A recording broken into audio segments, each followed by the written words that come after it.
Welcome back to the Double D Experience, everybody. For whatever reason, there's even more of you. Yeah, I know. What the fuck? Where'd y'all come from? It went from 12 to like times 100. That sounds like a shitty anime. 12 times 100. 12 times 100. Which the anime man from Toonami is very upset right now. Well, we'll get on that in a bit. Steve Blum, the guy who does the tonight on Toonami. Oh, what? Oh, okay. Oh, That's him. right, Because okay, of the whole Sag-Aftra shit. We'll get to that in a minute. But before, I got to give some thanks to everybody. Thank you. First, thank the podcast people. Yeah, no, I am. Thank our audience first. I was getting to that, you fucking drone. But David, if you do not thank the podcast people, they might not return. We're going to lose our viewers. Holy shit, holy shit, holy shit, holy shit, holy shit, holy just shit, see like fuck that you. red arrow just go down. The first 30 seconds are important, and we already just completely ruined that. So we if just any of y'all torpedoed. I torpedoed it. That was me. That was my fault. Yeah. You guys, a couple weeks ago, you gave us our most listened to episode ever to end the year. And then to start the year, you gave us our new most listened to one again. Because even more of you listened to last week's episode as opposed to this one. So you guys have been giving the podcast a lot of love. If you're a new one here, thank you. We hope you stick around. We talk about video games and movies and internet stupidity on a pretty regular basis. Mm-hmm. And today, I guess this sort of combines both things. Because we're going to talk about internet stupidity again. And movies, I guess, technically, when it comes to, like, the Sag-Aftra shit, which is our first topic today, but we want to thank you all for sticking around, and for giving the podcast a lot of love. We hope it's all downhill from here.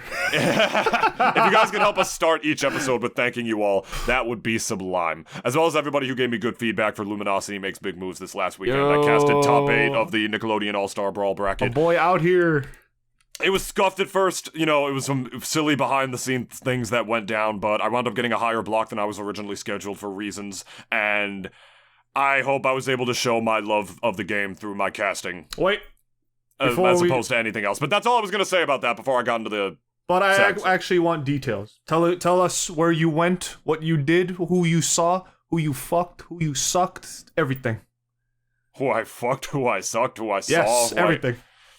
Well, a little, Asian child named Bella just ran up to me during the J-Eazy concert and screamed in my ear No, with a Dave, megaphone. I want actual details. Tell me. I'm deaf in my left ear now. How was everything? How was the event? It was great. Max Ketchum and Toronto Joe and all the people at Luminosity and Event Matchup Gaming, or Even Matchup Gaming, they put on the best tournament every year. Let's Make Big Moves, the first one in 2020, the first Let's Make Big Moves, I should say, was the first major I ever casted before everything shut down, and I had him to thank for that. Mm-hmm. I fell out of Smash for a long time. It's part of the reason this podcast exists. And then 2024 comes around. I did the top 8 of the main event. And by main event, I mean Nickelodeon All-Star Brawl 2, which was not the main event, but it was the main event in my heart, because y'all know how much I love that game. I've been in Masters for it in a while. I'm almost towards the top 100 medal. So, question then. Now that, you're slowly starting to, I don't know how big the scene is, personally, but it's just, at least as far as, NASB goes and, how that scene is going at the moment, what's your forecast as to, maybe how big that scene and community might get, let's say 6 months down the road? Well, I'll tell you right now, there's a clip that happened during the top 8 part of the bracket where amazing player named Tafar landed his super on Blazing Pasta to win game 4, and it's not something you see very often, is people using their full meter for super, and so we just kept joking he pretty much extended the game's lifespan by 6 months by doing that. It was hype. Wait, how so? Because I'm lost on there. Because it was hype as shit. You just don't land your super normally. That takes up your full meter. The sick thing about Nickelodeon All-Star Brawl 2, it's the first, big platform fighter that uses meter. And what is meter specifically? For anyone who, let's say, may not know too much about some Smash-esque fighting games. Okay, well, in traditional fighting games, there's this thing called meter. It's exactly what it looks like. It's a fucking meter at the bottom of your screen that you don't need me to explain that to you. That little meter, it works differently in different fighting games. You, gain bar, you gain meter. It fills up the more you fight. And once you have a certain amount of meter, it lets you do certain things. Now I can do my EX move because I have 1 bar. Or I can use burst, which means I can break out of an opponent's combo with 2 bars. And then usually in fighting games, when you have a full meter, you can like gamble it all to like use your super move on your opponent, which will usually kill them instantly. That happens more rarely because it wastes your whole meter. If you miss, it leaves you vulnerable to counterattacks. And Tafar clutched game 4 to secure game 5 against Blazing Pasta by landing his super on him. Like, he read the shit out of him and landed, like, the most powerful move in his arsenal against him by using his full meter, which is a pretty hype thing in fighting games because it's a gamble to do that, right? It's, like, a big risk, right? It's like, oh my god, he landed it, and then the cutscene happened, Angry Beavers, he's about to launch, like, his little gun at him, it doesn't work, and so he just picks up the gun and just throws it at his head, which is, like, way funnier. So, yeah, he did that to land it, which was a really, really hype moment. Question then, because at least as far as like past fighting games where Marvel vs. Capcom specifically, and even like others before that, we've kind of seen like people, at least in those games, during combo actually add the super in there as part of the combo. So then is it a bit different then for NASB, like that it's kind of frowned upon to even use a special at all, just because at least like it leaves you open if it fails? Not really. It's just like, it's a gamble. It's not frowned upon. It's not like you used your super. Oh wow, fuck you. You're not supposed to do that. Like it's not like that at all. Really, it's just like it's a gamble. That's really all it is. Is that like you burned your whole meter like to utilize this one big like Hail Mary like pass like towards the field goal at the goal line at the fucking 10-second mark or whatever. I'm trying to put it into like sports terms. I'm clearly not a sport ball man. You'll have to forgive me. But yeah, so he did that. It's a funny story really as to how like I even wound up even casting that, because like I hit up Max like months ago, right? I hit him up months ago to cast the event, right? And I hit him up months ago to cast the event, and I wound up vouching for my friend Marcy, like to bracket run the event because she wanted to do that, right? And so I'm like, yeah, like Max is my homie, I'll vouch for you. Before I could even do that, Max told me like, hey, make sure you filled out the form to make sure you're there and all signed up, right? All right, good. Thursday, the day before the event comes through, I have not been added to any group chats. I haven't been like added to the official roster or anything like that. A guy who didn't even go to the event, like through no fucking like matter of his own, really looked into it and like found out that I apparently wasn't on the roster. So I was like, what the fuck? Like, what happened? Max works so tirelessly. He does so much for the event. I hit him up like the day before and I'm like, Max, I gotta keep it a stack with you. You can be real with me, man to man. Did you forget me? And he's like, yes. And I'm like, oh boy. And so what he did is that he gave me his top 16 block for NASB. And I'm like, are you sure? And he's like, yes, 100%. Right?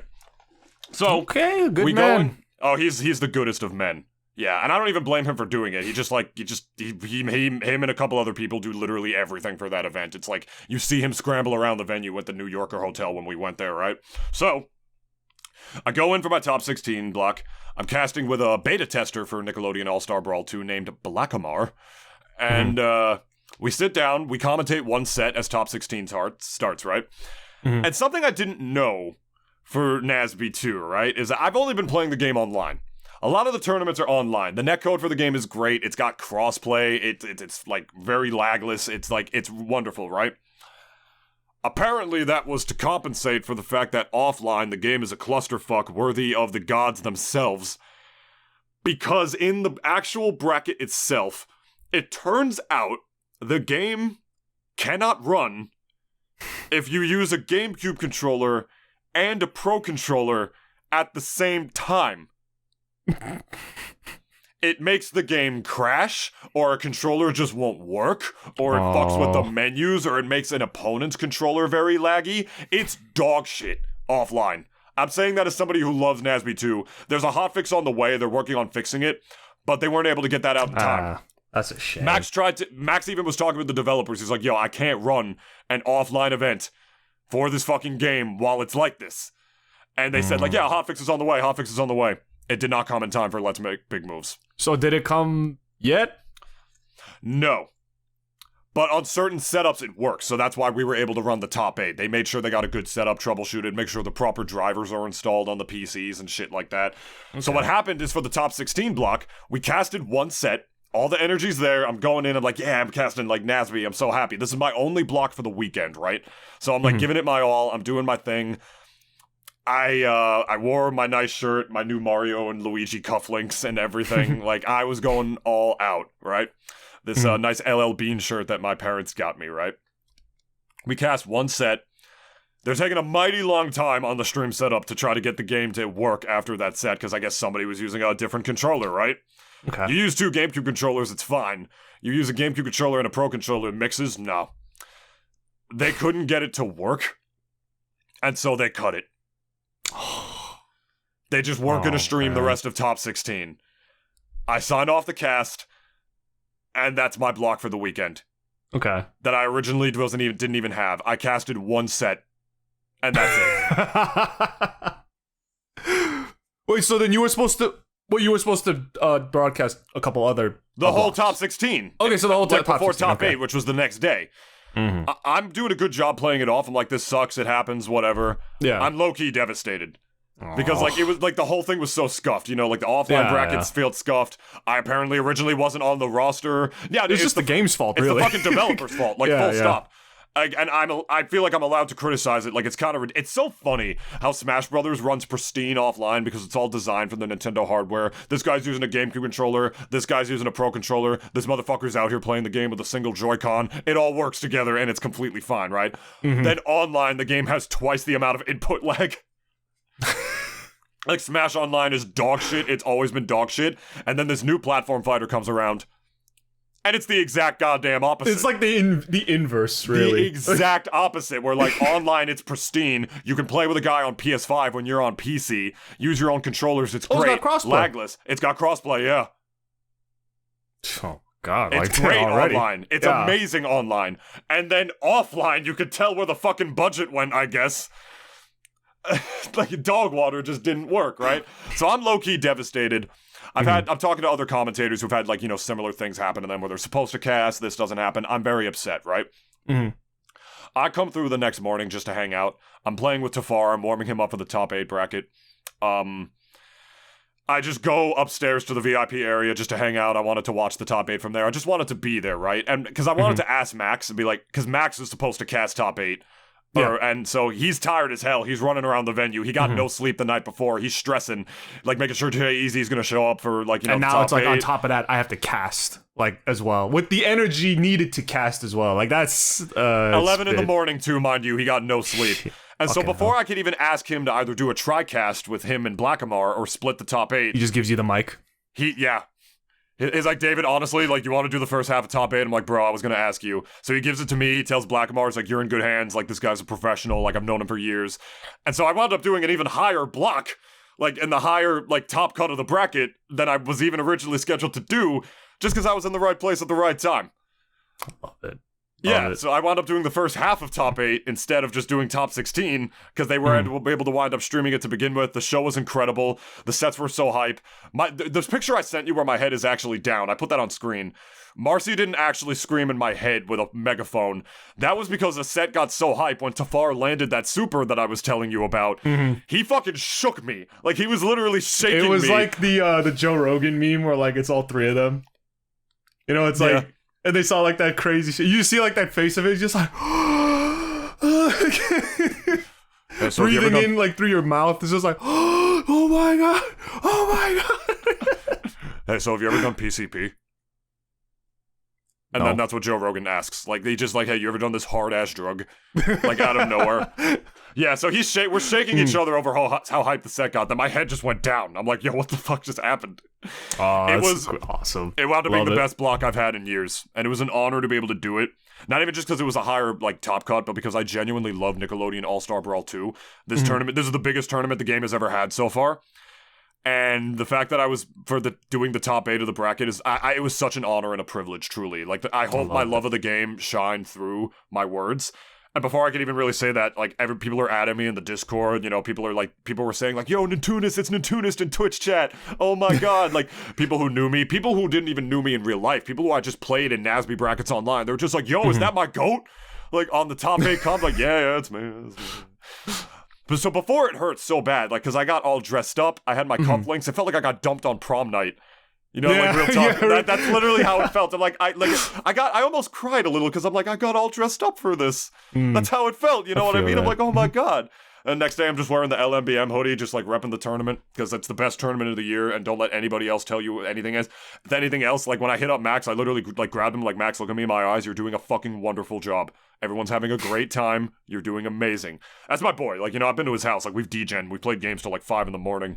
and shit, like in times awesome. and shit. Yeah, he lives. Okay, he so lives y'all near me. have been at least as far as the Smash scene, which is where I'm assuming y'all met, right? Yeah, So he's a top Smash commentator, and it's, he's been in the scene since like Brawl, like back in the day. Yeah, he did top 8 of Collision. He does top 8 of a lot of different other events. He gets flown out places, like the whole shebang.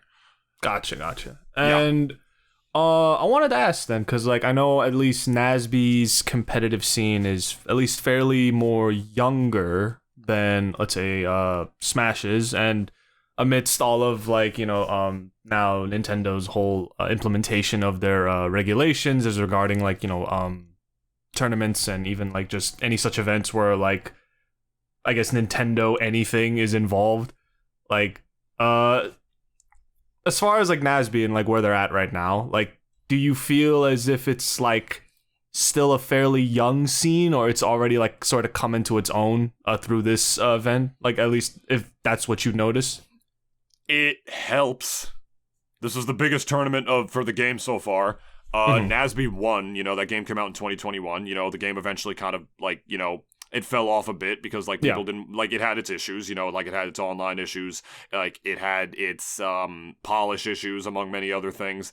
NASB 2 is an improvement on the first game in literally every conceivable way. It plays like more like traditional like platform fighters, but it still has its own spin on it. The pacing is great. Meter was implemented beautifully. Like you can enhance moves, you can like burst, you have supers and stuff like that, and it adds so much creativity and expression to the game because you can enhance moves, you can cancel moves to create custom combos and stuff.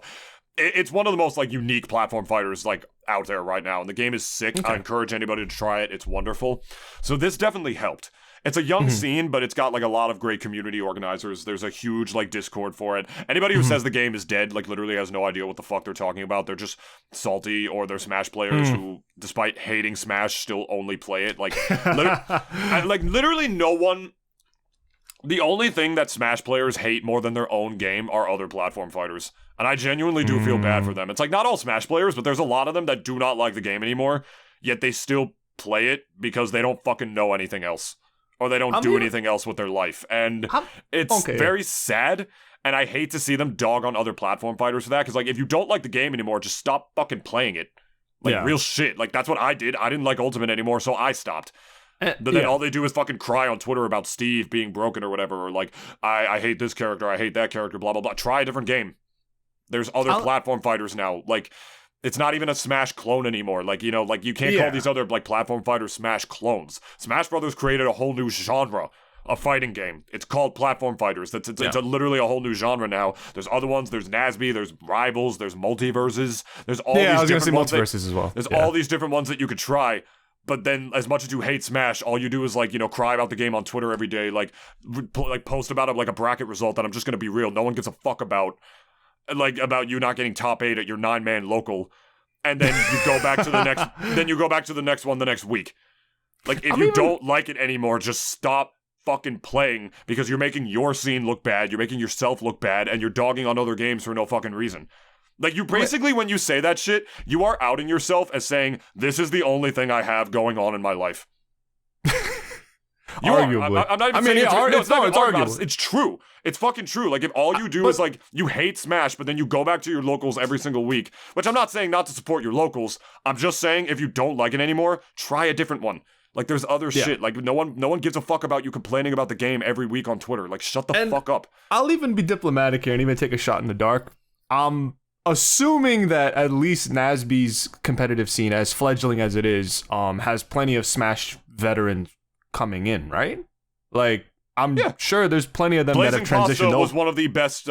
He got second at the event. Blazing Pasta. He's more known for being a NASB player nowadays. He was one of the best players in Philadelphia for Smash Brothers, like for a long time. So among others, there have been others that have been coming into the scene and like just kind of sort of transitioned over because like they just kind of not are a lot of them like forsaking Smash forever and they just decided to move back into NASB, or it's just like, I just wanted to play another thing now, and like I still like Smash, but at the same time, like, you know, I'm just having more fun with NASB at the moment. It just sounds like a kind of a bad, well, not even a bad breakup, but it's just kind of like, you know, like, oh, you know, we had a good thing, you know, it's like those kind of breakups. It's like, we had a good thing, but like, you know, NASB just holding gets Woody me above the trash can, like, I don't want to She- play with you anymore. She lets me fuck her in Shut the anal, fuck up. like, you God, know, I knew just you were like, gonna shut it's the just fuck up. like I she knew you were just gonna take does it so there. much I more. knew She just you were gonna fucking does take it so there. much more for me. She just does so much more for me. Like, you know, she cares about me.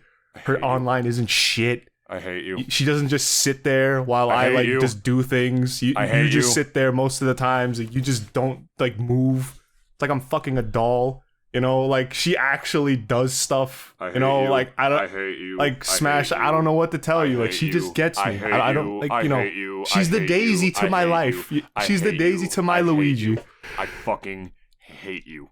Look, bro. I'm pretty sure you send that segment of everything that I just said to any of your guys, like they all will agree. Like it's just essentially what it is to me. Like y'all had a good run with Smash, shit got bad, and then eventually you were just like, okay, like now. Well, a lot of them, most of them are players I'd never even heard of before No, but, joining like, the scene. I think I'm right though in that respect, because, you know, as far as like what you've told me about like how the Smash scene has been, and then even just kind of like a glimpse of like kind of how the competitive scene is like now for it, it seems to be the case where like, you know, it's just like, I just want to play another game, and like, you know, I don't want to be fucked in the ass like how I have been before.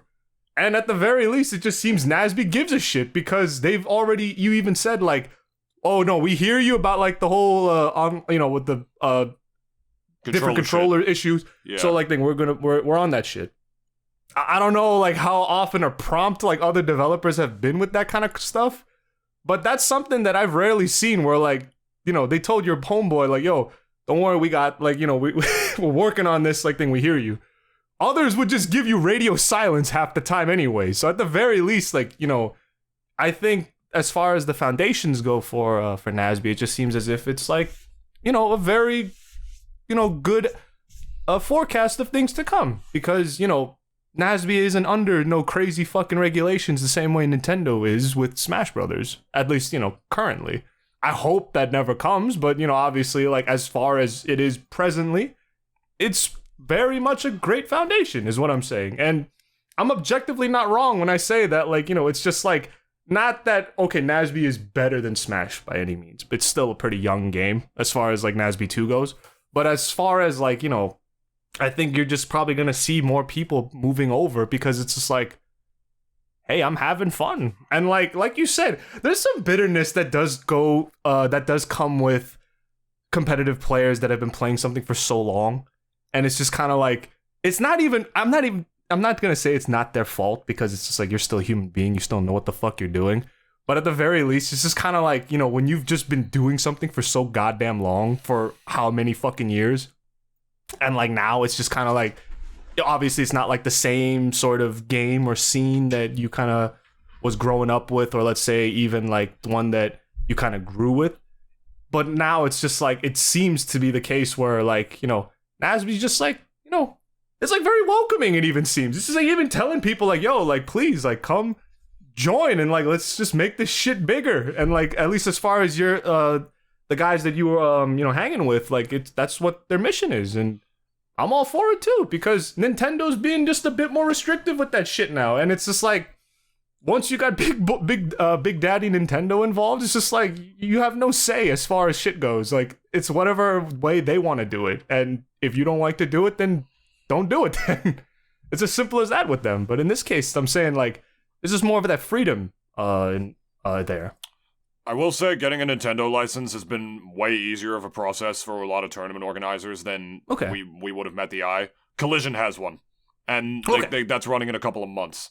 I I mean, yeah and no. Dude, most of them aren't even former Smash players. Some of them are. A lot of them had played Smash or other platform fighters. It's a different scene. But to echo your sentiment, I mean, yeah, I haven't even been in the NASB comp scene that long. The only competitive, the only NASB 1 tournaments I ever entered were like small offline ones that Max ran at Platinum Star Games back in the day. By the way, rest in peace, Platinum Star Games. That place was lit. But I really haven't only started like taking NASB at all seriously until the second game. Yeah. Because, you know, the online is way better. You know, the NASB scene's Melee. larger. Sure, yeah, NASB Melee, I guess. NASB Melee, not to compare it aptly to Melee, but, you know, though I do think there's things that game does way better than Melee and vice versa, but that's a whole different discussion. Yeah, what was I saying? Yeah, no, the scene's been really welcoming. I did top 8 of, like, the largest, like, NASB event to date so far. I haven't been in the comp scene for this game that long. You know, I've been entering a lot of online tournaments. I've been grinding. You know, people know me through my streams now and like through my Ember and like whatnot. It's been nice, but it's been authentic. You know, I've just been doing me. Like, I've been doing this because I genuinely love the game. You know what I mean? It's like I wasn't doing it because I'm just like, yeah, like this is my end goal to commentate this or like get enough clout and then fuck the scene or whatever. It's like, no, like I've been here because this is genuinely. He's just been out here. My boy's just been out here. Same thing for every bit of networking I ever did with Smash. You know, I did all of it by accident. And this is coming from a guy who, like, went to, like, one of the top communication schools as a communications major, where they constantly preach the importance of networking down our throat 24/7, and if you're not networking 24/7, you're destined to be a failure. Like, they shove that shit down our throats so much. Every bit of networking I did in the Smash scene, I did completely by accident. You know, I got to sit at the balcony, you know, like in the VIP area, just watching everything go by for the J-Eazy concert with my friends and all that, and like with all the other casters and Marcy and all those people. And it was wonderful. And I was there just because, like, you know, like I've just been doing me. You know, when you love what's true, the world will come to you. If you see all the shit that, like, I have now because of NASB and Smash as something that's foreign that I could never achieve, once you start doing things for the right reasons, once you learn to be your authentic self, that's when, like, all these things start to open up to you. All these people in the NASB scene know me now. That was just a byproduct of me streaming the game because I wanted to stream the game because I just happen to love this game. Once you love what's true, like, the right things like that come back. People like Charge and Chuck and Cherry, you know, prominent TOs in the NASB scene, they asked to be on this fucking podcast. I forgot, and that's why they're not on the podcast this week. Because I've been, you know, just busy job hunting as well as, you know, just doing along my with thing. Me. Yeah, along We've with both been out here. Along with Dennis, yeah, you know, we've been doing our thing. Farming for jobs out here. Here's the thing, I literally didn't expect to talk about NASB today. I came in with the Sag-Aftra topic, which we might talk about later. It is better. Yeah, it's more positive. it's more uplifting. Probably not as important, but it's more positive, it's important. That's for sure. It's important. I don't know, man. That's I'm an authority on that, okay? Like, it's important. Don't worry about it. You're definitely fucking not, but, like, it's I definitely am. Pretty Shut important. the fuck up. I definitely am the authority on that. Shut up, David. You're not even real. Yeah, guys. You're not even real. You're an AI. Even that laugh was AI generated as well. My point is, all that stuff, and, like, the feedback from all you NASB players, if you're listening to the podcast right now, has been tremendous. Before I could even say that, like, all I wanted to, like, do was show how much I love the game, you all said, like, it really shone and shined through your casting, so thank you. That really means a lot to me, the fact that I could say I did a good job. I mean, I've been a Smash caster for almost a decade now, so I would like to say that I have a little bit of experience in the field, so it's been wonderful being able to cast another game as well. And I still love casting Smash, don't get me wrong. I registered for Collision today. I'm hoping they pick me for the event, but register across when we come to it. Yeah, it's been really nice being welcomed into the scene, into this new game, and I hope a lot of other people feel welcome too, because opening the doorway for other people is what it's all about at the end of the day. And, you know, just creating, like, more, not even opportunities necessarily, but just more windows and, like, doors. Broadening your horizons. Broaden your horizons, I should say, but just more doors and opportunities for people to, like, find us a little second home. And to have a hobby that, like, where they feel welcome to. You just, like, that's what life is all about, really, at the end of the day. So the fact that I can, I feel more like a part of that than I feel like I have in years at this point, after stepping away from Smash, starting this podcast to sort of slowly distance myself away from that community and whatnot, only to really still feel welcomed by those same people many years later. You know, like, still all the Smash homies and all the other commentators still making me feel like family. It's something that's making me really realize it's something that's really helped me count my blessings and learn to be my authentic self, as well as just really finish the awkward phase from the ages of 12 to 27. So on behalf of everybody who's given me that support, and also to the people who've given the support on this podcast and all the love that we've gotten into the new year, which means as much to this guy as it does to me. Believe you me, Wait, you talking to me or like? Yeah, you. Oh, okay. I was like, because you pointed to yourself, and I was just sorry, like, I was like, is he talking about himself? The mirror's in the reversed. third person it's right reversed. now. It's fucking reversed. Shut up. It's mirrored, guys. It's mirrored. I can speak for Dennis as much as me. We appreciate it more than words could describe, because we have not missed a single week of this podcast in over 3 years now, Dennis. Nope. Dennis, it's Never been will. 3 Dennis. Never fucking will. Dennis, it's been 3 years. Never will. It's been 3 fucking years. We're like Kobe, bro. We never miss. We just never miss. Never miss. No. Shout out, rest in peace to Black Mamba. Maybe I should have mentioned someone that's actually alive, because Kobe's not shooting buckets no more. That's fucked up, but it's not even wrong. We're like LeBron. We're like LeBron. Like, we just don't miss. We just don't miss. No, he did miss Space Jam 2. I don't know. Some people actually said we're like Curry. We're like Curry. All right, Steph Curry. Yeah. I mean, someone who's still living too. No, you know Jordan. what? Fuck we're like Jordan. We're like Lisa. We're like Lisa. Let's go with that. She never misses. She never misses. Do you want to talk about the SAG? I think the SAG-Aftra thing is kind of the most important. If I'm keeping it a stack. Okay. Let me pull up that article again. Yeah, you read it right now. Okay, I guess we're gonna go into that now. I can speak for this as a voice actor myself. I'm a non-union one. I have not had enough work under my belt to get unionized. I don't have a demo reel. I'm an amateur, really. And I don't mean that as saying I'm bad. I'm saying that as I don't have enough experience yet. But I have taken many, many voiceover classes, as I'm sure a lot of you regular listeners know. Been taught by some of the finest in the industry. Shoutouts to Paul Liberti. The term GOAT gets thrown around so much. He actually is the GOAT. He opened up my world to the world of voice acting and showed me what the secrets are and what it's actually about. Teaches us about the union and whatnot, which makes me kind of want to take his like union class thing that he does. He does like a voiceover secrets class every now and again. I want to take that again because I'm very anxious to see what he has to say about what happened here with SAG-Aftra. I'll pull it up myself as well. This dropped last night, I believe. Yes. Okay, January 9th, 2024. What happened is, for those of you who've been living under a rock, SAG-Aftra, if you don't know what SAG-Aftra is, they are the union for actors, the biggest union for actors. These are the people who make sure you get your proper compensation, the ones who like provide health insurance for, things like actors. Good working conditions. And good working conditions, among all those other things.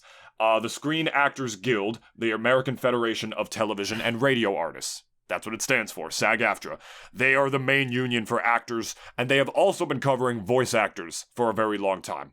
So, if you've been living under a rock, you've probably seen it on Twitter, if you've been on Twitter, or even like maybe the occasional news article. I know a lot of gamers know about it. Or Reddit, been on Reddit. That's a good one, yeah. There's been a lot of hubbub, Puff, over the last couple of years. What's all the hubbub, Puff? Okay, sorry. Ow, I hit my elbow. Fuck. Okay, sorry. There's been a lot of hubbub over the last couple years about artificial intelligence voices, which have existed for actually a pretty long time, longer than these things have. But as we all know, AI has been in the news plenty of times. The technology is rapidly advancing. If you listened to us last week, which I know most of you did, we talked about Amaranth creating an AI sex bot of herself, which not only replicates her body, but her voice. And so that's what we're here to talk about today, artificial intelligence voices, which a lot of voice actors do not like, because what it means is that producers, or like even for like professional productions, even like your lower end budget stuff, non-union, union, whatever, if they like somebody's voice, they can rip it online, run it through these professional synthesizers, and then they have a fully functioning model of this person's voice. Say somebody likes my voice. They can choose to not cast me in their project, and instead, I heard this guy's voice on this shitty podcast that, like, some more people listen to, but still, no one really, and they pull up my voice, and they use it in their product. I watch it, I'm like, is that me? I didn't fucking consent to that. I didn't ask for my voice to be in that. That's unethical. And that's what all the voice actors are against. That's why we have these unions to make sure there are ethical practices and fair trade practices to make sure these guys don't get, like, fucked over. Because as you might understand, voice actors are not exactly keen on the idea of being cast in a project, having their voices used once for it, and then they themselves are never casted in it again because a fucking machine now has their entire voice downloaded, and to save money, the producers of these films and these movies, video games, whatever, can just use the rip of that voice, and it sounds exactly like them, and as the years go by, it becomes less and less possible to pass the Turing test and tell if it's a machine or not. As you can imagine, voice actors are against that because it means they're not going to be able to get work. They'll get less work. The people at the top, they don't give a fuck if it's a real person or not. They just want to save their bottom dollar. And it's even worse for smaller voice actors trying to get their foot in the door through the ensemble casts or like extras or NPCs in video games and stuff, like how voice actors get their start in indie projects. Because now this technology exists from like these shitty companies who are just trying to make a buck, and they can just rip somebody's voice off the internet, or even worse, have a scab voice actor voice their project for them, give them the consent to their voice, and then they can just use it in their project over and over for years to come in perpetuity from now until the end of time, like all these shitty contracts to say, without ever paying the voice actor again for their voice. An extremely unethical practice. So, that's just my spiel if you've been living under a rock. What happened with this Sag-Aftra thing is that you all know the actor strike that's been happening for like the last like year, the writer strike first, and then the actor strike that joined with them after that. The writer strike is over, the actors one is just wrapping up now, and here's something that happened for the voice actors one. Did they manage to get rid of like AI voices? Did they say, hey, we don't want this at all and we'll never work and we're going to stay on the picket lines until we get this technology out of the professional space and ensure that unionized voice actors and even some non-union ones will be able to use their voice in projects and just not sign off to just having their voice used by companies forever without any additional pay? Yes and no. What happened is that Replica Studios, which is the biggest artificial intelligence voice technology company, they made an agreement during an event at CES, and this agreement is not exactly what most of the people wanted. I'll even add, a lot of voice actors were completely blindsided by this. Yes. They weren't even contacted about this shit at all. Almost none of them, really. And according to a lot of guys on Twitter, and even to people who like follow these voice actors, they didn't hear nothing about it. So literally, like, this was done with obviously without a lot of people say so, or even like, you know, input. Yeah. Well, what was done? What was done? You guys don't know that. We have to read it to you all yet. Mm-hmm. It's not a big article. We'll piece it piece by piece for you all right now. So I'm just gonna pull up the bookmark of it right now. Here we go. Yep, pull that to the side, right? So here we go. Replica Studios, an artificial intelligence voice technology company, and the Screen Actors Guild announced yesterday now, at this point, the introduction of a groundbreaking AI voice agreement during an event at CES. This new agreement paves the way for professional voiceover artists to safely explore new employment opportunities for their digital voice replicas with industry-leading protections tailored to AI technology, now allowing AAA video game studios and other companies working with Replica to access top Sag-Aftra talent. So basically, they're still allowed to do this, but are they allowed to do it in the same way? Let's find out. The agreement between the leading AI voice company and the world's largest performers union will enable Replica to engage SAG-Aftra members under a fair, ethical agreement to safely create and license a digital replica of their voice. Licensed voices can be used in video game development and other interactive media projects from pre-production to final release. What this means is that if a voice actor wants to, in a unionized one, in the SAG-Aftra one, that's not me. I'm a non-union voice actor. I haven't been around the block that much. I haven't been doing this as long as the rest of them. I don't have enough work under my belt. I'm not a unionized member.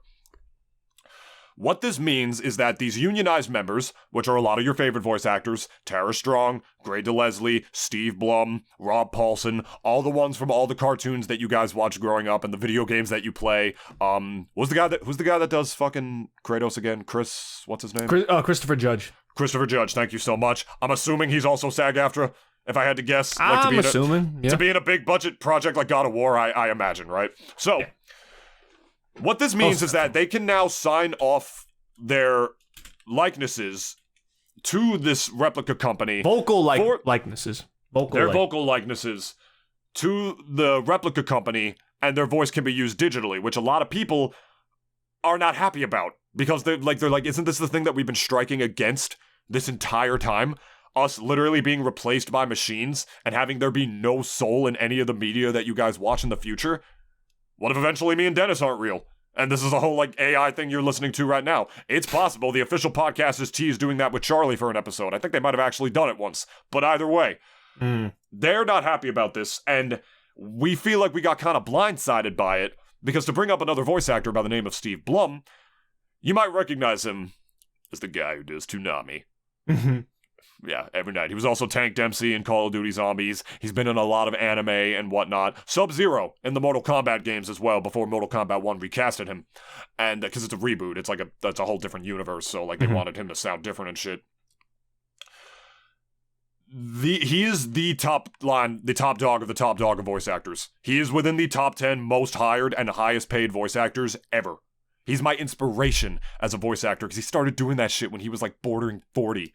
And he's the highest paid one in the world, or one of the highest paid ones in the world now, and the most hired. He's a legit hero of mine. And he had the biggest ratio of them all on Twitter, because you can imagine they probably talked this over with people like Steve Blum, maybe Tara Strong and Gray DeLeslie. Nope. He was not contacted. At all. He wasn't even discussed. Not even a little bit. Here's his tweet below it. Excuse me? With all due respect, you state in the article, approved by affected members of the union's voiceover performer community. Nobody in our community approved this. That I know of. Games are the bulk of my livelihood and have been for years. Who are you referring to? And then there's this other comment down below. Did your wife leave you for a voice actor? What the fuck is going on here? That one's my favorite. I like that comment because that one's funny. So, apparently Sag-Aftra might even be lying about that, because they're not even being transparent with who they contacted. Probably because they don't want somebody to get outed, because then that person's gonna get dogged on, and he's gonna get like DMs and be like, "What the fuck is wrong with you? Why would you do this?" But the only person stabbed on the street, like honestly, like I'd be scared for that fucker. Honestly, the only person that is getting scrutinized for this now is, take a guess, Dennis. I mean, you read the article. You don't even need to take a guess. Nope. It's the fucking nanny. The nanny, Fran Drescher, who is actually the president for Screen Actors Guild, who's been doing wonderful work fighting for these people for years. But once again, voice actors, not considered actors by some of these fucking people, and they got totally blindsided by this. Approved by affected members of the union's voiceover performance community, this contract marks an important step towards the ethical use of AI voices in creative projects by game developers, and sets the basis for fair and equitable employment of voice actors as they explore the new revenue opportunities provided by AI. In addition to establishing minimum terms and conditions, the agreement ensures performer consent and negotiation for uses of their digital voice double, and requires that performers have the opportunity to opt out of its continued use in the works. This is not all bad. This means that, like, the voice actor needs to sign off on their voice being used. If, like, Replica Studios or any other game studio or, like, AI company tries to get a voice actor's voice without their consent, that's a one-way ticket to lawsuit town. Oh, no, absolutely. That's what that shit's about. So that's what Screen Actors Guild seems to have struck the deal with. What they wanted, though, and what their whole body wanted, they didn't want this shit at all. No. They didn't want, like, these guys to come in and just take our voices from us, because it doesn't matter if, like, only top voice actors can sign their name away, or if they can only do that if, like, the voice actor consents to it. They're saying, what's the big deal? I can opt out of this if I want to. It doesn't matter, because just once a couple of scabs go in and sign their voices away to these AI companies, they're just gonna use those voices for the lower roles that smaller voice actors get on the way back up. This doesn't change anything, because now they still have access to what they wanted the whole time. You see what I'm getting at here? This doesn't fix the issues, Sag-Aftra, that you thought it would. You see, it just doesn't. you got minimum terms and conditions now for your voice doubles, and it requires performers for the opportunity to opt out of its continued use, which is good. But now they still have access to it. They want to paint. Clearly, I'm sure there was mad money involved in this, and obviously they're not going to disclose how much. But I'd like to think that the way that at least Sag-Aftra sort of saw it was that we could make a payday and look like we did something. So they thought that they'd be killing two birds with one stone, in my opinion, and therefore took the deal. Or at the very least, like from what I saw on the article that David sent me, and for anyone I guess who also wants to read it, you could literally find it on their website, sagaftra.org. It says it was the introduction of a groundbreaking agreement. I don't know if the way that's been worded is that it's already been signed.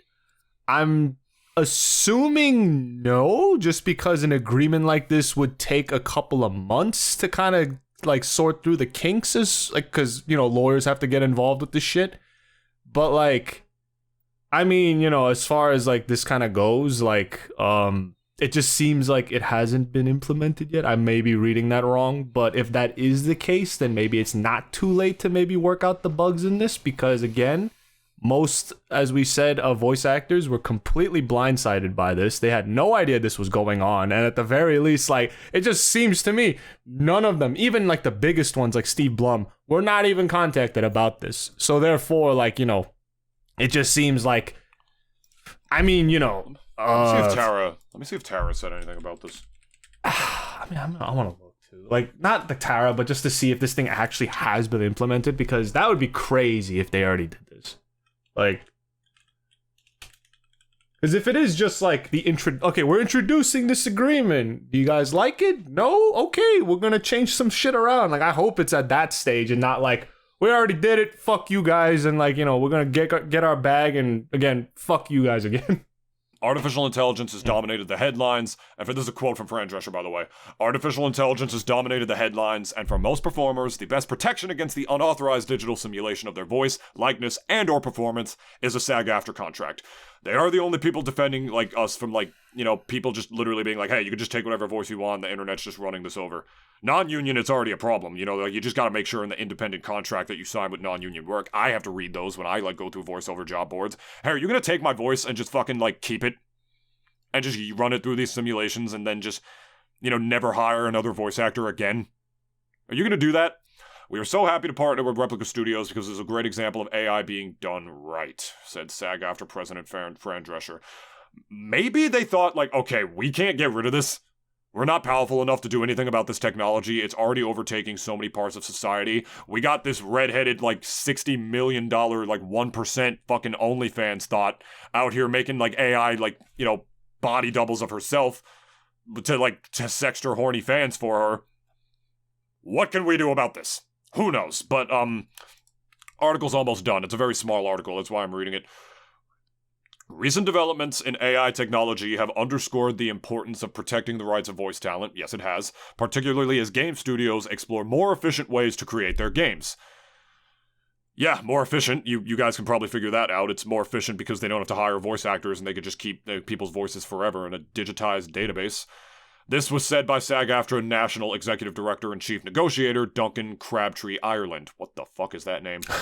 With this agreement, we have achieved fully informed consent and fair compensation when it comes to the use of our members' voices and performances. By who? That's what I'm saying. Like, who did you contact? All the top voice actors are saying they weren't even talked to about this. Like, by who? Like, who? What do you mean? Fucking head asses, all of them, I swear. We are proud to work with Replica in leading the way to make it easy for these companies to access SAG-Aftra's world-renowned talent in an ethical manner. Because you got a paycheck at the end, you fuckheads. Yeah, that ensures consent and fair compensation for their contributions. But it was never about consent and fair compensation for the contributions. It was never the issue. I think they thought it was only about consent because people were like, oh, my voice can be taken without consent. They wanted this shit gone. Like, we just don't want this technology in our fucking industry whatsoever. My guess is what I really think happened here is that I think SAG-Aftra's intentions might have been good, but I think they realized we can't stop this technology.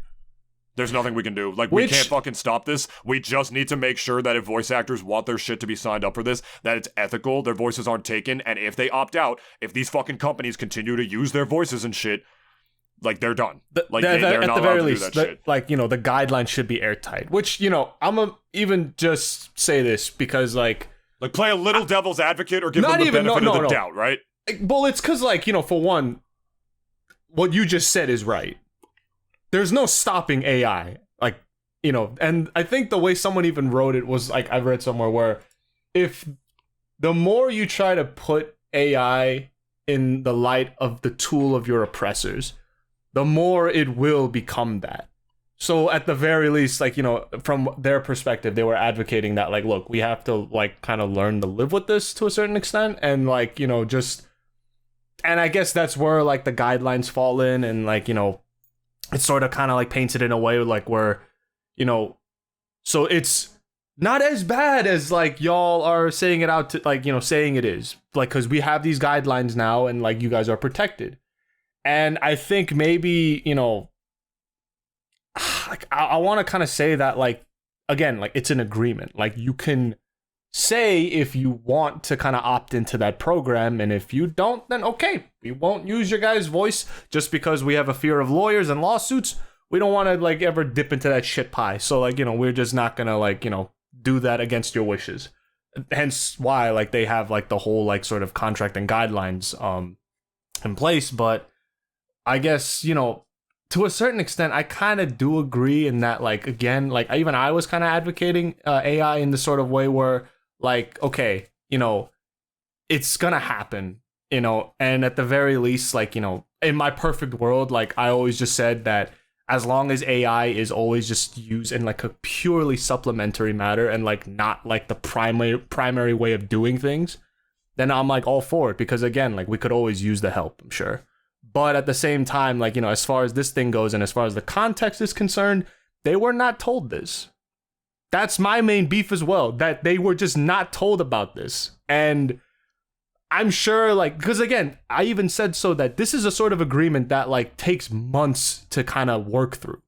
But they just did not even bother to talk to their constituents, like Sag-Aftra. They just never even bothered to talk to their constituents about this at all, it seems, and just kind of figured, hey, we solved the problem, so fuck it. Like, sign away and then be done with it. Like, we're, like, we can't be dealing with these strikes anymore. It ain't the first time they fucked over voice actors. And like actors. I said, and as David just said right now, it's not the first time. It isn't. I even remember that too. Like, it's not the first time where they fucking bungled shit up, like, so bad. Like, and, like, I again, like, because as far as, like, again, the agreement goes, and as far as, like, kind of, what their intentions were, even I agree with David, like, it was, their intentions were in the right place, but again, this was not the issue, like, at all. And y'all didn't even have a discussion about this, is my main thing.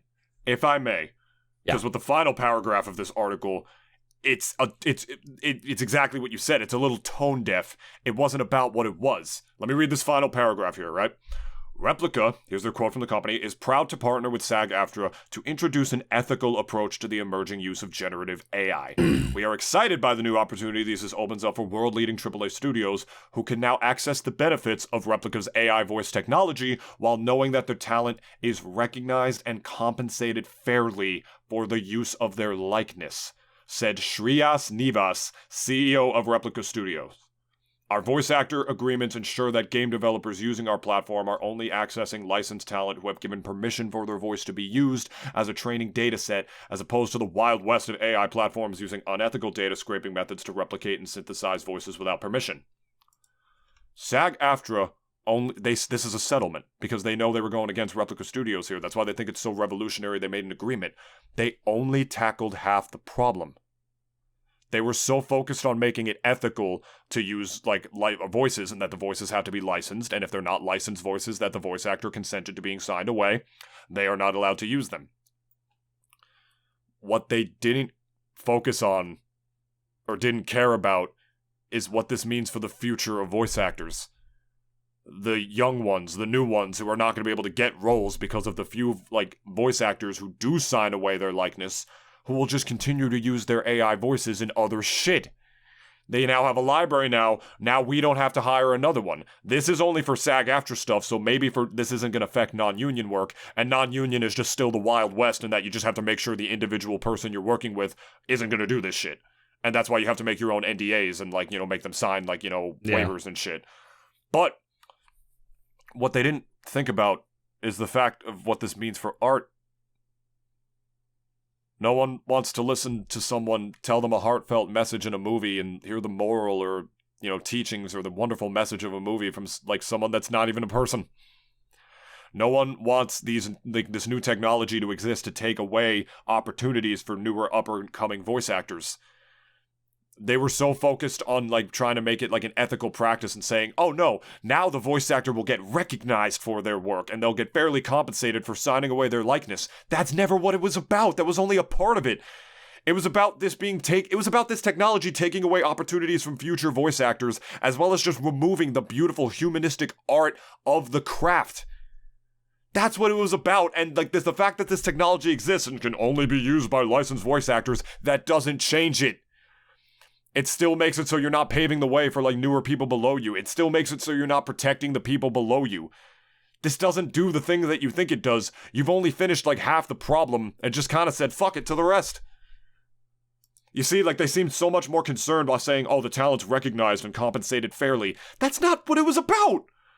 It was about this technology just, like, stripping away the artistic, you know, merit of these things. No one wants to listen to somebody that's not even real in these performances, regardless if it sounds real or not. And they know it's eventually the technology is already getting to a point where you're not going to be able to tell the difference between a human and an AI. I could be an AI right the fuck now talking to you, and you wouldn't even know back at home. It's the sheer principle of the thing. You know? I'm having a hard time coming up. I'm not an AI, so I'm having a hard time coming up with the words myself for it, unfortunately. Forgive me, I still have an organic fucking brain. But, yeah. It takes away the humanistic nature of it. You think we would have learned after going through years of a pandemic that forced us to communicate only through the means that me and Dennis are doing right now with each other. Couldn't see anybody, couldn't see your friends, your family, your loved ones. That through these technologies, you cannot replace organic human interaction. And I think that if we did not learn after that, if in the years that immediately follow this period where, like, all these people are getting depressed from lack of touch and touch starvation and only sitting through Zoom meetings where you can't actually be with other people, if we still have all these fucking dickhead tech bros, Silicon Valley douchebags, who after that, the empirical evidence is clear that you cannot replace organic human interaction, you cannot replace the organic human touch of art, that they're still out here trying, even though, like, everybody in these actual industries don't want it, then I do think the fight is hopeless. And that we really are just never going to learn that. So I guess it's just really up to us and up to SAG-Aftra to just be able to learn the difference, tell the difference, and just reject as much of it as we can. I do partly agree with you there. And I think the other side of me is that I could also see this kind of biting them in the ass in the long run. Just because, why do people go out to watch films? Like, genuinely, like, why do we go to watch, like, a good film? We want to feel shit. Like, I think it's, like, the most basic answer I could think of, but it's like, we really just want to feel shit. And I'm even talking about, like, oh, if you're watching, like, let's say The Dark Knight to, like, oh, let's say fucking Michael Bay's Transformers, or even, like, you know, Oppenheimer and Godzilla, like, you know, why did I go to watch, like, all these movies? I wanted to feel something. Anything. Like, you know, it's like, whether it be through, let's say, the voice or the actor's performance, or even, like, in a game, right? You know, why did I play God of War? Well, for one, I wanted to have fun. Like, you know, that's usually the main reason you play games. You want to have fucking fun. But sometimes you get things you weren't even expecting out of certain games. Like, at least for God of War, when I finished the first one being, like, 2018 with Christopher Judge, I was not expecting to be feeling low-key emotional by the end. And, you know, I guess I don't know. Should I say spoiler? Fuck it. Yeah, spoilers just because it's a fucking 5-year-old game at this point. If you haven't played it, it's your fault. If you have a PC and you haven't played it, it's your fault. But like, you know, the end scene when him and his son go up to the top of the mountain to spread his wife's ashes. And even just like Christopher Judge's range as a voice actor in that game was fucking incredible to watch. And even obviously, you know, here as well. And, you know, like our like intentions a lot of times when it comes to why we watch movies or even play games is literally, in my personal opinion, is just to feel something or anything, really. I just want it to, and it could be anything too. I want an escape from how stressful my fucking real life is. I want to cry, so I watch this thing or I play this thing. I want to feel happy, so therefore I watch or play this thing. It's like, you know, we just want to feel something. And I even think that's why I'm even saying, like, you know, I'm sorry about that. Like, let's say if the future comes and like we have like a lot more of like this sort of AI work done in, because it says primarily for video games. And if we do start to like hear more of that, like, you know, I think people, you argued like, you know, may just not tell the difference. I think people will to a certain extent. I think, you know, and it's just gonna make, I feel, non-AI voice work done in video games or even in like movies down the line, just all that more impactful, I feel. Like, I think there's just no taking away from a actual human performance done by an actual person, like in any sort of project. There's just no taking that away. And I even, again, like, you know, someone may argue, well, AI could just be so refined to the point where, okay, you won't tell the difference. I think people will, no matter what, tell the difference. Like, it will, maybe they could make it in a way that's just like, it's almost so like seamless that like, yeah, like you can almost tell the difference. I think people still will. Because when you sort of like watched a lot of movies when you were younger, even now, that like really just evoked that like feeling of emotion. You knew that was from a real person. You knew that. And there's no replicating that through an AI. There's no doing it. Not in like 100% sort of way. They could perfect it where they could get 99% of it right. But it's still not exactly the way, you know, we know it through an actual human being. It's just not. And like, you know, again, like, you know, I may have sounded like I was playing devil's advocate before and also saying that like, okay, as far as AI goes, there's just no escaping it. Like, you know, it's going to happen whether we like it to or not. And I still kind of stand by that too, just because like, you know, it is like just the thing that like, you know, a lot of these industries are starting to adopt now. But at the same time, like, you know, I think it's just going to be another part of it, not so much the actual industry. Because at the very least, when I say, again, I'm going back to like, you know, video games and movies, we know what real human emotion is like. We've felt it, we've experienced it. Like, we know exactly what it feels like. You're not going to take that away from like actual performers. You're just not. Like, you can, like, again, perfect an AI all you want. You're never going to replicate it 100%. It's just not going to happen. And it's the reason why, like, it's not like I'm saying I'm not worried either, because I think, obviously, if you're a voice actor, you should be kind of worried, of course. But at the same time, like, I almost feel like don't never stop criticizing it either. Because, again, like, if I was in, like, let's say a voice actor's world, like, I would feel like, you know, a little bit depressed right now at the very least. But at the very least, I'm even saying that, like, just also don't forget that there is no replicating. No matter how fucking great a programmer is, there is no replicating 100% human emotion. There's just no doing it. And I personally still feel that keep doing what y'all been doing if you're a voice actor. Don't ever stop and keep going and doing it. And if you choose to not be a part of this thing, you know, this agreement, of course, the thing that you have that right and you have that freedom. But that's why I'm also saying, like, don't ever feel as if, like, I think this is a turning point, but this isn't the end for y'all. I don't think doomsdaying like that is exactly the best way to go about it. Because, again, like, you know, you guys are still the heart and soul of any project. whether it is through an AI or not, like y'all are still the heart and soul of a project. So at the very least, like, you know, just keep voice acting and keep just doing what you're doing. Like, I, you know, again, like reading this news, like even I'm kind of like, you know, I wouldn't say mad just because like I'm not in your guys' world, but I'm mad for you guys because at the very least, like reading this is kind of disgusting. I've seen a ton of non-voice actors like retweeted onto my feed on Twitter. Like, yeah, people who don't even do this shit. Like, it's a little gross. You know? At the very least, it's a little gross. An AI literally can't create. It cannot create. That's like one of the biggest things it can't do.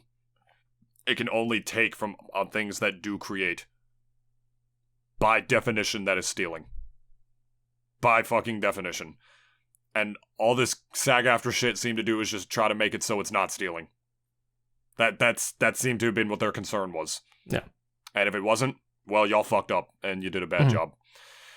Yep. And that's, and, you know, that human emotion, you don't ever want to have that taken from you. It's an existential thing to feel like it can be taken. And that's why if you are a voice actor, you should never sign that away. Because you're basically signing your soul away. Like a piece of you that gets put into a character. A company owning that, that's not the wave. Just another example of when capitalism gets its disgusting hands on anything, what happens? Or when it gets its hands on art. When it gets its hands on art, that's when it's always just kind of like, oh, well, fuck. Like, hands on art, hands on these streamers who everything about them is fake, and then they get in the 1%. The new internet sucks. Yeah, low-key. I miss it when it was just like real dumb shit we watched. Like, I miss older internet, like pre-2008 internet. Dumb shit we watched for free before Filthy people were Frank. like, hey, we can make money off this as soon as it gets its grubby hands on it, man. Somber note to end it on, I know, but there's reason for hope. You know, these people are never going to stop fighting for, you know, what's actually right. So, you know, cautiously optimistic for the future. I didn't want to sound too doomer, but this is a topic that is, you know, very. That's why I felt as if I had to step in because, I had to step in. But like that's the thing. My point about that whole spiel was just the fact that like it is a turning point, but at the same time, again, like, you know, that is still something like that human emotion, that raw human emotion is something that AI could never replicate 100%. It could never do it. Any programmer worth their fucking salt even will probably agree with me on that. You just can't replicate emotion, like to 1-to-1. You just can't do it. Yep. I guess we just need you know, maybe that's what Sag-Aftra was focused on, legal structures, guardrails, because it is just going to be integrated into many industries, but it's just gross. Studios know that long-term AI just makes sense for their profit margin. That's the actual reason they want to replace it. It's because their business is fueled by money, not emotions.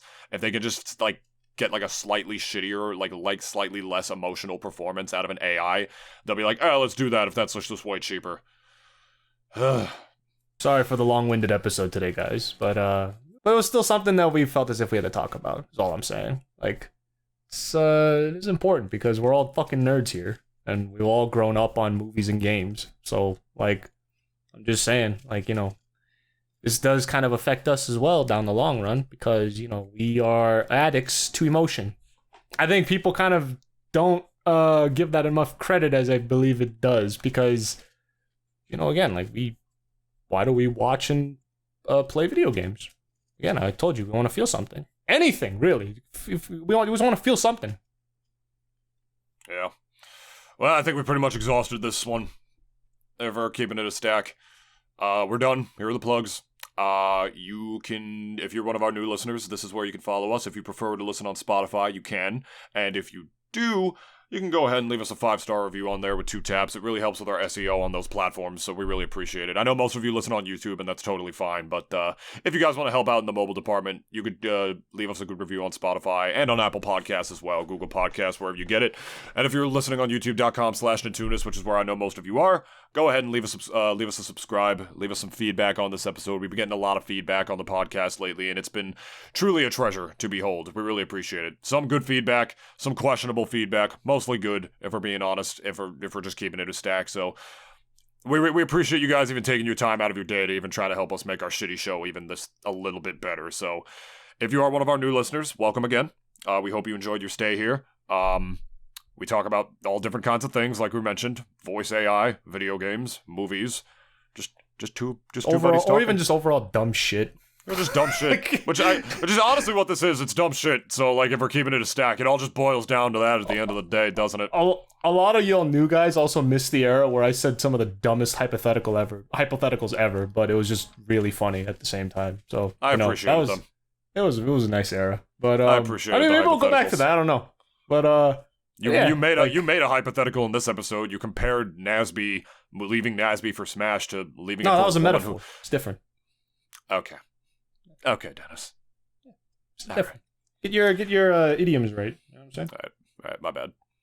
We love y'all. Like, comment, subscribe, all that good stuff. We will see you next week. Hopefully you enjoyed. Let's see what happens if I don't have an excuse to put a woman in this thumbnail. Just put Tara Strong, man. I might just put Tara. Just do it. That's at least relevant. Make sure her tatas are quite visible on the thumbnail. She usually makes sure of that for the world anyway. So we're good.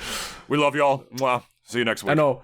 And of course, guys, thank you for the birthday messages from the last video. Oh yeah. Thank you to everybody who wished Dennis a happy birthday. You guys are awesome. Ending it on a good note here, but appreciate all of y'all who did wish me a happy 3-0 and called me old pieces of shit. Old fuckers. But 30.